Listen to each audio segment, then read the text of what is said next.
अरे लौड़े का बाल जरा उसे जबले के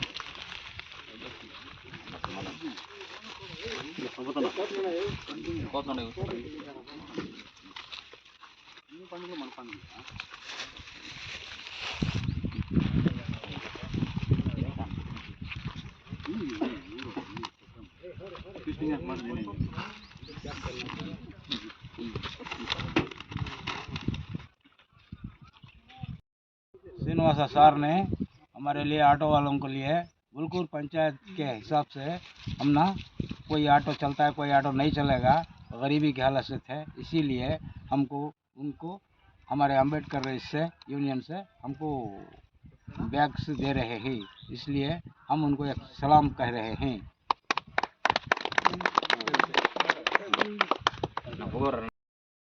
ನಮ್ಮ ಕಷ್ಟದ ಪರಿಸ್ಥಿತಿ ನೋಡಿಕೊಂಡು ಡಾಕ್ಟರ್ BR ಅಂಬೇಡ್ಕರ್ ಸಂಘದ ವತಿಯಿಂದ ನಮಗೆ ಆಹಾರ ಕಿಟ್ಟು ಏನು ಸಮವಸ್ತ್ರವನ್ನು ಕೊಟ್ಟು ನಮ್ಮ ಸೀನಾ ಅವರು ನಮ್ಮ ಬೆನ್ನಿಗೆ ನಿಂತು ನಮಗೆ ಸಹಾಯ ಮಾಡ್ತಾಯಿದ್ದಾರೆ. ನಿಮ್ಮಂಥವರೆಲ್ಲ ಬೇರೆ ಸಂಘಟನೆಗಳವರೆಲ್ಲ ಸೀನಾ ಅವರಿಗೆ ಕೈ ಜೋಡಿಸಿ ಅವರು ಸಪೋರ್ಟ್ ಮಾಡಿ ಅವ್ರ ಮುಂದಿನ ದಿನಗಳಲ್ಲಿ ಮುಂದೆ ಏಳಿಗೆ ಆಗುವಂತೆ ನಮ್ಮ ಚಾಲಕರಿಗೆ ಇವಾಗಿರೋ ಪರಿಸ್ಥಿತಿನಲ್ಲಿ ಒಂದಿನ ಬಾಡಿಗೆ ಸಿಕ್ಕಿದ್ರೆ ಇನ್ನೊಂದು ದಿನ ಸಿಕ್ಕಲ್ಲ. ಇಂಥ ಸಮಯದಲ್ಲಿ ಸೀನಾ ಅವರು ನಮ್ಮನ್ನು ಕೈ ಇಟ್ಕೊಂಡು ಕಾಪಾಡ್ಕೊಂಡು ಬರ್ತಾಯಿದ್ದಾರೆ. ಅವ್ರಿಗೆ ನಮ್ಮ ಕೃತಜ್ಞತೆಗಳು ನಮ್ಮ ಆಟೋ ಸಂಘದ ಪರವಾಗಿ ನಮ್ಮ ಕೃತಜ್ಞತೆಗಳನ್ನು ಸಲ್ಲಿಸ್ತಾ ಇದ್ದೀವಿ. ಕೆಜಪ್ ತಾಲೂಕಿನ ಬೇತ್ಮಂಗ್ಲ ಹೋಬಳಿಯ ಉಲ್ಕೂರು ಗ್ರಾಮ ಪಂಚಾಯತಿ ವ್ಯಾಪ್ತಿಗೆ ಬರುವಂಥ ಬಂಗಾರ ತಿರುಪತಿಯಲ್ಲಿರುವಂಥ ಆಟೋ ಚಾಲಕರಿಗೆ ಇವತ್ತು ಡಾಕ್ಟರ್ BR ಅಂಬೇಡ್ಕರ್ ಯುವ ವೇದಿಕೆ ಕರ್ನಾಟಕ ಸಂಘಟನೆಯಿಂದ ಆಹಾರ ಕಿಟ್ ಪದಾರ್ಥಗಳನ್ನ ವಿತರಿಸ್ತಾ ಇದ್ದೀವಿ. ಜೊತೆಗೆ ಮುಂದಿನ ದಿನಗಳು ಕೂಡ ಎಲ್ಲ ಚಾಲಕರಿಗೆ ಮುಂದಿನ ವಾರದಲ್ಲಿ ಸಮವಸ್ತ್ರವನ್ನು ಕೂಡ ಅಂಬೇಡ್ಕರ್ ಯುವ ವೇದಿಕೆ ಕರ್ನಾಟಕ ಸಂಘಟನೆಯಿಂದ ನಾವು ಕೊಡುತ್ತೇವೆ. ಜೊತೆಗೆ ಆಟೋ ಚಾಲಕರು ತುಂಬ ಪ್ರಾಮಾಣಿಕವಾಗಿ ಕೆಲಸ ಮಾಡ್ತಾರೆ. ಒಂದಿನ ಏನಾದರೂ ಆಟೋ ಬಾಡಿಗೆ ಸಿಕ್ಕಿಲ್ಲ ಅಂದರೆ ತುಂಬ ಕಷ್ಟಕರವಾಗಿರುತ್ತೆ, ಏನು ಮನೆಯಲ್ಲಿ ಜೀವನ ಮಾಡೋದು ಕೂಡ. ಅಂಥ ಸಂದರ್ಭದಲ್ಲಿ ನನ್ನ ವ್ಯಾಪ್ತಿಗೆ ಬರುವಂಥ ಎಲ್ಲ ಚಾಲಕರು ಕೂಡ ನಮ್ಮ ಕೈಲಾದಷ್ಟು ನಾವು ಸಹಾಯ ಮಾಡ್ತಾಯಿದ್ವಿ. ಜೊತೆಗೆ ಆಟೋ ಚಾಲಕರ ಮೇಲೆ ಯಾವುದೇ ರೀತಿಯಲ್ಲಿ ದೌರ್ಜನ್ಯ ನಡೆದರೂ ಕೂಡ ಅವ್ರ ಪರವಾಗಿ ನಿಂತು ನಾನು ಕಾನೂನು ಚೌಕಟ್ಟಿನಲ್ಲಿ ಹೋರಾಟ ಮಾಡಿ ಅವ್ರಿಗೆ ನ್ಯಾಯ ಕೊಡಿಸುವಂಥ ಕೆಲಸ ನಾವು ಮಾಡಿಕೊಡ್ತೀವಿ. ಯಾಕಂದರೆ ನನ್ನ ವ್ಯಾಪ್ತಿಯಲ್ಲಿರುವಂಥ ಎಲ್ಲ ಚಾಲಕರು ಸಹ ಪ್ರಾಮಾಣಿಕವಾಗಿ ಕೆಲಸ ಮಾಡ್ತಾ ಇದ್ದಾರೆ, ನಿಯತ್ತಾಗಿ ಬದುಕ್ತಾ ಇದ್ದಾರೆ. ಅವ್ರ ಪರವಾಗಿ ಅಂಬೇಡ್ಕರ್ ಯುವ ವೇದಿಕೆ ಕರ್ನಾಟಕ ಸಂಘಟನೆ ಸದಾಕಾಲ ಇರುತ್ತೆ.